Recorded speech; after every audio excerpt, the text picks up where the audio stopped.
We're wrapping up our conversation with La Crosse school board candidates and talking about some of the issues at hand as voters will cast their ballot for 3 of the 6 candidates. And this morning we have Katie Berkedal joining us. Good morning, Katie. Hi there. So let's get right to the questions. School resource officers will play a smaller and smaller role in our schools, yet some students believe they should remain, even creating a petition to keep them in the hallways. What would you say to those students about the decision to reduce the SRO program? I would first want to thank those students for their advocacy work in schools. There's also been students who've been advocating against having SROs in schools. And I think all of those students have concerns about safety. As a parent of 2 students in the school district of La Crosse, I can tell you that I also have concerns about safety. And as a wife and family member of many teachers in the area, I can tell you they also have concerns about safety and student behaviors in the classrooms. My question is, are police officers in schools the solution to those problems? And there's a advisory committee looking at the data around student resource officers and if they're actually providing a more safe atmosphere in the schools. And I'll be interested to see what results they come up with. I think the student resource officers in the school district of La Crosse are really well liked by students. To me, it's just a question of, are they making all students feel more safe, and are they actually providing that safety? I also don't think that police officers should be responding to classroom situations where students are exhibiting behaviors that are not criminal offenses.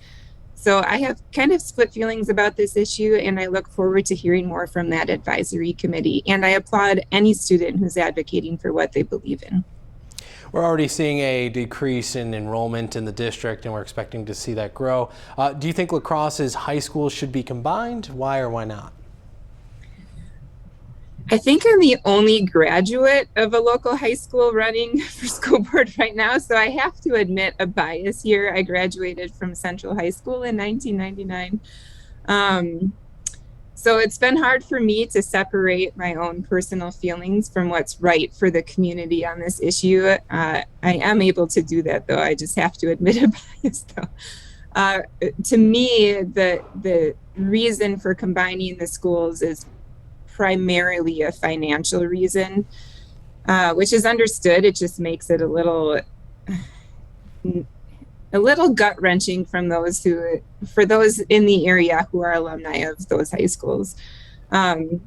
If after more community input is gathered and the community feels like this is the correct path forward to combine the high schools, I would have a vested interest in ensuring that some of my primary concerns for combining the high schools are addressed. And those include, I would want to make sure that if the high schools are combined, that the class sizes remain small. I would want to ensure that students still have ample opportunities to participate in team sports, in plays, and all of those extracurricular activities that there's only room for so many people. Another concern that I have right now is bringing forth another big change right on the heels of COVID for students, especially students who are telling us that they have major concerns about their mental health. So the timing of this project would be really important to me. And I am absolutely open to learning more and looking to the experts in the area and relying on what the data out of these surveys are telling us. So if you're a listener who's concerned about this issue as well, be looking for those opportunities to provide your input, and we'll be listening. Thank you. What actions do you believe you can take as a board member to help get more teachers and substitutes into the district? That's a great question. I think from what I've heard, and I'm not on the school board yet, what I've heard is that for positions that used to garner hundreds of applications in the district, we're now only seeing dozens of applications for some positions for teaching in the district.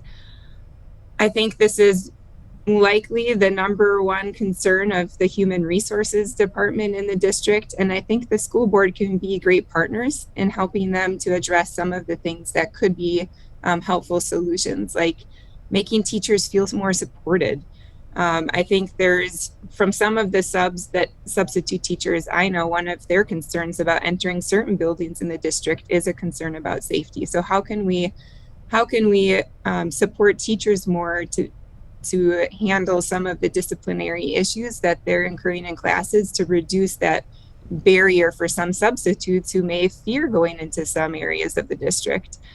So again, this ties back to safety. This is going to be an important issue moving forward. And at this point, I without being on the board and learning some of that insider information yet, I don't have a lot to offer. Although I would say that the state of Wisconsin decades ago promised to pay 2/3 of every school district budget moving forward. They have never fulfilled that promise. And subsequently, we've been dealing with bigger bills every year and less local funding to pay those bills. And so I think an important role of the school board is advocacy at the state level as well. Well, Katie, we really appreciate your time this morning, and thank you so much for joining us. Thank you so much for having me and for helping get the word out about all of the candidates. It's great. Thank you.